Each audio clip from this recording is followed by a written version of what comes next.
অনূর্ধ্ব-19 বিশ্বকাপের পর্দা উঠেছে গতকালই। ভারত বনাম যুক্তরাষ্ট্রের ম্যাচ দিয়ে শুরু হয়েছে ব্যাট বলের এই মহাযুদ্ধ। তবে লাল সবুজের দর্শকদের চোখ এখন আগামীকালের দিকে, কারণ আগামীকালই যে মাঠে নামছে আমাদের জুনিয়র টাইগাররা, আর প্রতিপক্ষ সেই চিরচেনা ভারত। যৌথভাবে জিম্বাবুয়ে ও নামিবিয়ায় চলছে এবারের 50 ওভারের এই বিশ্বকাপ আসর। আজিজুল হাকিম তামিমের নেতৃত্বে বাংলাদেশ দলের সবকটি ম্যাচই হবে জিম্বাবুয়ের মাটিতে। আমাদের প্রথম ম্যাচটি অনুষ্ঠিত হবে আগামীকাল বুলাওয়ের কুইন্স স্পোর্টস ক্লাবে।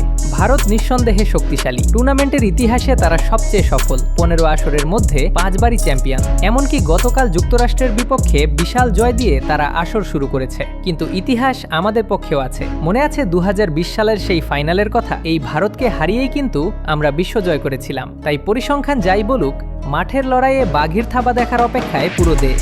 এবারের আসরে বাংলাদেশ খেলছে এ গ্রুপে, যেখানে ভারত ছাড়াও আমাদের লড়তে হবে নিউজিল্যান্ড ও যুক্তরাষ্ট্রের বিপক্ষে। আগামীকালের হাই ভোল্টেজ ম্যাচের পর 20 জানুয়ারি বুলাওয়েতে আমাদের প্রতিপক্ষ নিউজিল্যান্ড, আর গ্রুপ পর্বের শেষ ম্যাচে 23 জানুয়ারি হারারেতে আমরা মুখোমুখি হব যুক্তরাষ্ট্রের। এখন প্রশ্ন হলো, এই রোমাঞ্চকর লড়াই সরাসরি দেখবেন কোথায়? বাংলাদেশ থেকে খেলাগুলো সরাসরি উপভোগ করা যাবে ডিজিটাল প্ল্যাটফর্ম র্যাবিট হলে। এছাড়া টিভিতে খেলা দেখতে চোখ রাখতে পারেন স্টার স্পোর্টসের পর্দায়। আইসিসি নিশ্চিত করেছে ভারত, শ্রীলঙ্কা ও নেপালেও স্টার স্পোর্টস খেলাগুলো সম্প্রচার করবে। কালকের ম্যাচে কি আবারও জ্বলে উঠবে জুনিয়র টাইগাররা? আবারও কি ভারতের বিপক্ষে জয় দিয়ে শুরু হবে আমাদের বিশ্বকাপ মিশন?